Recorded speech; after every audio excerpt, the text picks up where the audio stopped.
Loves. My name is Nia. Welcome back to my channel.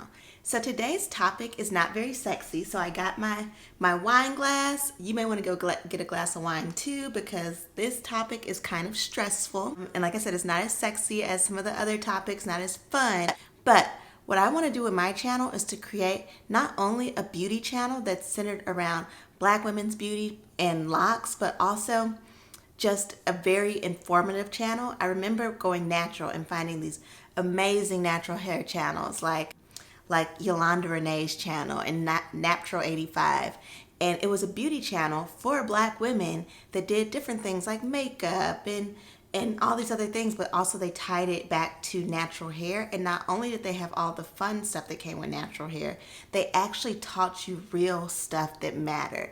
I remember learning about porosity and hair type and all those different things that really matter when it comes to having a healthy natural hair journey. So on this channel, not only do I want it to be fun, not only do I want us to come on here and do cute hairstyles, do wash day routines, and all that other fun stuff, I also want to equip you with everything that I have learned throughout my lock journey and everything that I wish I knew before my lock journey so that my lock journey could have been more successful. Now, we're going to talk about lice today, and I think it's really important to talk about lice, especially when someone is starting a lock journey so that you all can be prepared. I highly suggest anyone who works with kids watching this to the very, very end. I work with kids, so I am more susceptible to getting lice, and I highly suggest anyone who has a child with locks to definitely watch this to the very end. All of this information can prevent you and your child from getting from getting lice and possibly having to comb out or cut your locks. So let's get right to it. Okay, so this video is going to be broken up into two parts. A little information about lice and so you guys can know the background behind why it's really important for you to be aware of lice and do things to prevent the contraction of lice with locks as opposed to your natural hair. And then also some preventative things that you can do to prevent your hair from getting lice. So a little background on lice. I was a school teacher. That was my first job right out of college. And I did that for a few years, and now I'm a school counselor. During my first year teaching, I encountered a little biracial boy who got lice. And growing up, I just always thought that lice was something that Black people could not get. So I was very confused, but then I thought, oh, maybe it was, something in the mixture, and that's how he was able to get lice. So I remember talking about it with my beautician at the time. I was a loose natural.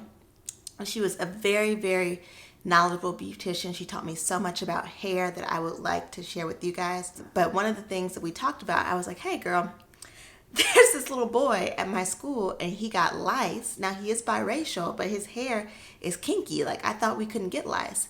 And this is what she told me. And I've looked it up and it rings true. It's not Black hair that is not susceptible to lice. It is the products that we put in our hair that prevents us from getting lice.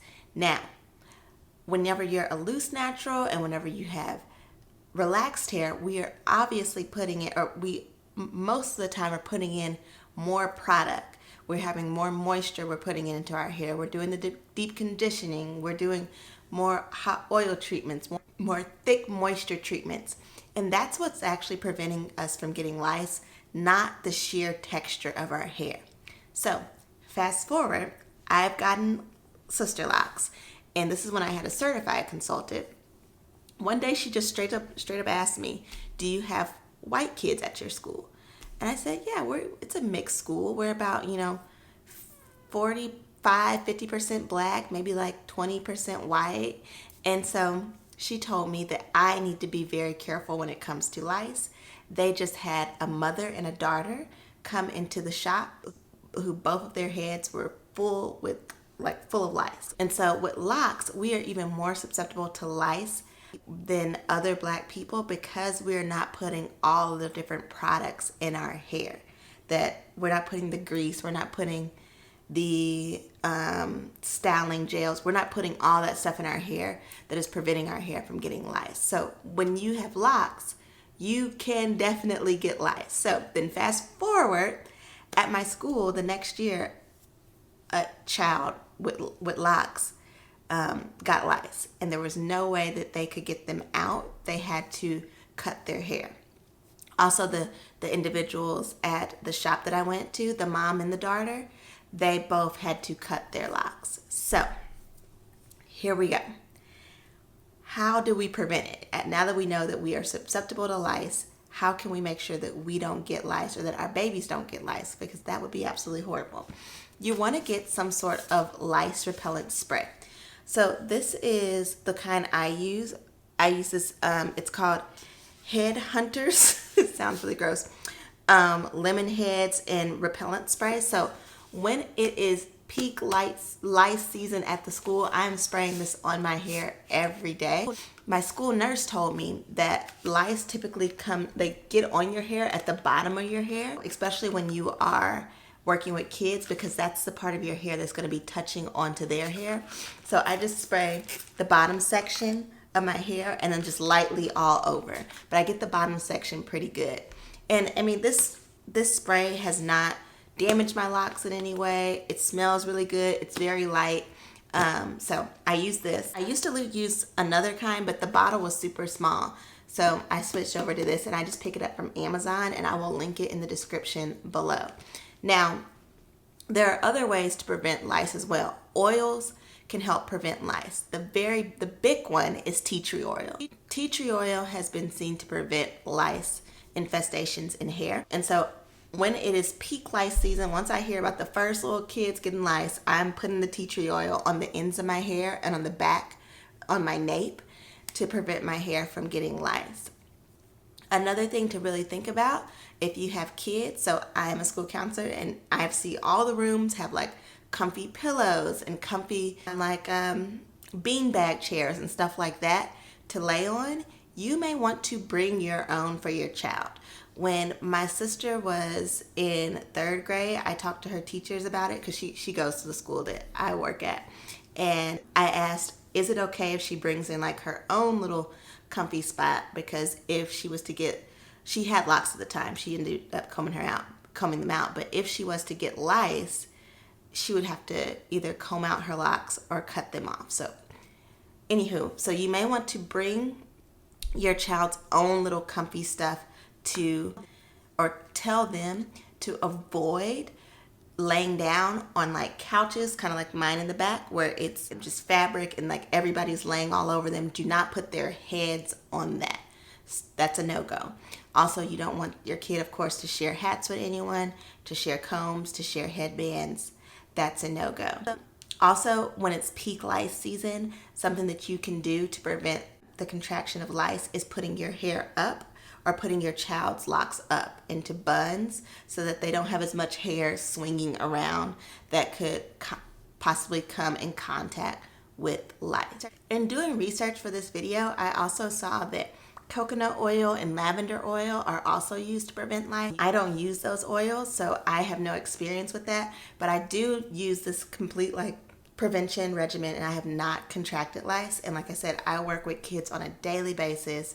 I try my best to avoid putting my head on theirs, but you guys know, if you work with kids, they'll come right up to you, like their head's all in your face. Like I've had a kid kiss me before, and I had to tell them like, hey babe, you can't kiss your teacher, you can't kiss your school counselor, not appropriate. But so I try my best to avoid that type of contact, but it still happens. So this is working for me. It was also working well for my sister, and you know, kids are all over the place. And I will say, there was a time where my sister had locks, and she was in a classroom that had a pretty big lice outbreak, and thank goodness she did not get it. We were spraying her hair every day and putting tea tree oil on it every day to prevent the lice from coming. Now, if you're not around a bunch of kids, I don't know if this is something that you would have to do on a regular basis. I just think that you should be careful if you say you're going to a birthday party, maybe your kids have a birthday party and they're inviting all their little friends over. Definitely you want to spray down furniture and then treat your hair for lice before and after that situation. Now, I have zero advice for when it comes to if you actually contract lice. In my experience, from what I've seen, I've never seen an individual with locks be able to maintain their locks, to keep their locks after they have had lice. Everybody who I've seen has cut them off, but on the internet, I have seen people comb them out. If you want to do that, I think that would gross me out, to be combing out my locks while I see little bugs. I've seen people do treatments on their hair who have locks and they've gotten lice on the internet, but from what I've seen in person, everybody who's tried those things, it does not work because the eggs get embedded in your lock and you can't pull it out. Lice treatment, how people treat lice, is by going through with this super tiny comb and combing all of it out and all the eggs out. Now, if the eggs are embedded in your lock, I don't see how that's gonna work. But that's all I wanted to say today. I know this video is a lot different from my other content. I will have more fun content this week. I'm trying to drop a video every day until I go back to work. I don't go back to work till the end of July, and so this has been keeping me busy. I hope that you guys find this information helpful. I hope that it was clear and concise enough for you guys. Any feedback is more than welcome in the comment section. Thank you guys so much for rocking with me to the end. Love you guys. Bye.